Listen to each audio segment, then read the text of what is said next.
My dear brothers and sisters, we have all made vows to Allah subhanahu wa ta'ala. Allah subhanahu wa ta'ala tells us in Surah Al-A'raf, verse 172, and remember when Allah subhanahu wa ta'ala extracted from the children of Adam and made them testify, Alastu bi rabbikum, am I not your Lord?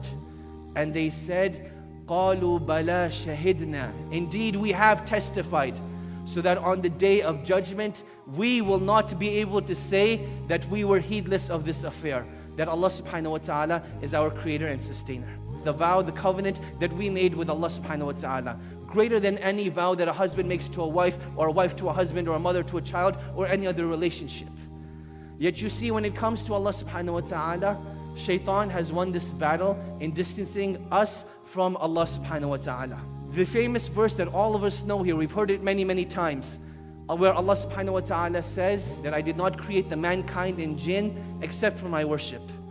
The greatest mufassir of the Quran, Abdullah bin Abbas radiallahu ta'ala anhuma, he said about this verse that to worship Allah subhanahu wa ta'ala is to know Allah subhanahu wa ta'ala.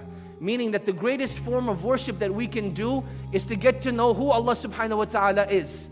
Because once you truly know who Allah subhanahu wa ta'ala is, you cannot help but to worship Allah and to love Allah and to venerate Allah subhanahu wa ta'ala.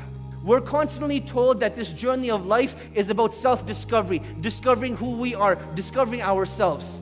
But Allah subhanahu wa ta'ala tells us in this verse that in order to truly discover who you are, in order to truly discover your potential, you need to discover who Allah subhanahu wa ta'ala is first.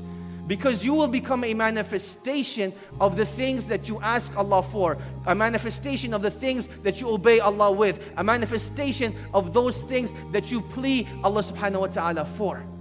So in order to truly discover who you are, you need to discover who your Creator is. Because if your Creator is filled with generosity, He will create generosity in you.